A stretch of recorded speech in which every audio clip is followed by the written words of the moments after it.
Welcome to news Adda. Non veg lovers, ఈ మాంసం తింటే చాలా ప్రమాదం. మాంసాహారం అంటే చాలా మందికి ప్రత్యేకమైన ఇష్టం.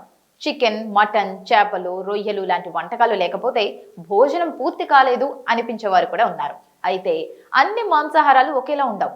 పోషక విలువలు, ఫ్యాట్ శాతం, శరీరంపై ప్రభావం ఆధారంగా మాంసాన్ని ప్రధానంగా రెడ్ మీట్, వైట్ మీట్ గా విభజించారు. బీఫ్, మటన్, పోర్క్ లాంటివి రెడ్ మీట్ కేటగిరీలోకి వస్తే చికెన్, ఫిష్, రొయ్యలు వంటి వాటిని వైట్ మీట్ గా పరిగణిస్తారు. ఏది తిన్నా పరిమితి పాటించకపోతే లాభం కన్నా నష్టం ఎక్కువ అవుతుందని నిపుణులు హెచ్చరిస్తున్నారు. చికెన్ లో అధిక ప్రోటీన్ ఉండటం వల్ల బాడీ బిల్డింగ్, మజిల్ గ్రోత్ కోరుకునేవారు ఎక్కువగా తీసుకుంటారు.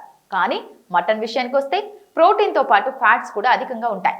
వరంగల్ కు చెందిన న్యూట్రిషనిస్ట్ డాక్టర్ శ్రీలత వివరాల ప్రకారం మాంసాహారం పూర్తిగా మానాల్సిన అవసరం లేదు, కానీ మోతాదు చాలా ముఖ్యం. మితంగా తీసుకుంటే ప్రయోజనం, అధికంగా తీసుకుంటే ఆరోగ్యంపై దుష్ప్రభావాలు తప్పవని చెబుతున్నారు. ముఖ్యంగా రెడ్ మీట్ విషయంలో జాగ్రత్త అవసరమని సూచిస్తున్నారు. రెడ్ మీట్ ఎక్కువగా తీసుకోవడం వల్ల శరీరంలో చెడు కొలెస్ట్రాల్ పెరిగే ప్రమాదం ఉంది.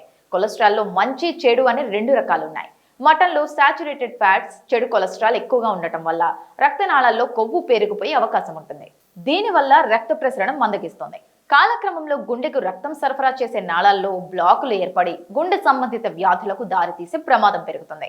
హార్ట్ అటాక్ రిస్క్ కూడా పెరుగుతుందని నిపుణులు చెబుతున్నారు. ఇంకా ఒక ముఖ్యమైన విషయం, రెడ్ మీట్ లో ఫైబర్ అస్సలు ఉండదు. ఫైబర్ లేకపోవడం వల్ల జీర్ణక్రియ సరిగా ఉండదు. మటన్ను అధికంగా తినేవారిలో అజీర్ణం, కడుపు ఉబ్బరం, గ్యాస్, మలబద్ధకం వంటి సమస్యలు ఎక్కువగా కనిపిస్తాయి. మసాలాలు ఎక్కువగా వేసి వండినప్పుడు గ్యాస్ట్రిక్ ఎసిడిటీ సమస్యలు మరింత పెరుగుతాయి. అంటే మటన్ వంటకం రుచిగా ఉన్నా జీర్ణ వ్యవస్థపై అదనపు భారం పడుతుందన్నమాట. డయాబెటీస్ ఉన్నవారు రెడ్ మీట్ విషయంలో మరింత జాగ్రత్తగా ఉండాలని వైద్యులు సూచిస్తున్నారు.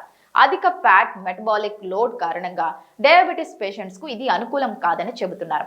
బీపీ, షుగర్, గుండె సమస్యలు లేని వారు కూడా మటన్ను తరచుగా కాకుండా అరుదుగా తీసుకోవాలి.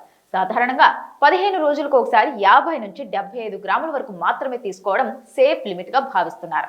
దానికంటే ఎక్కువ మోతాదు ప్రమాద సూచికగా మారవచ్చు. దీర్ఘకాలంలో రెడ్ మీట్ అధిక వినియోగం కొలన్ క్యాన్సర్, రెక్టల్ క్యాన్సర్ రిస్క్ ను కూడా పెంచుతుందని పలు అధ్యయనాలు సూచిస్తున్నాయి. జీవన శైలిలో ఆహారం కీలక పాత్ర పోషిస్తుందని ప్రపంచ ఆరోగ్య సంస్థ ఆధ్వర్యంలో జరిగిన పలు పరిశోధనలు చెబుతున్నాయి. శాకాహారం తీసుకునే వారి జీవితకాలం సగటున ఎక్కువగా ఉండొచ్చని కొన్ని అధ్యయనాల నివేదికలు సూచిస్తున్నాయని నిపుణులు చెబుతున్నారు.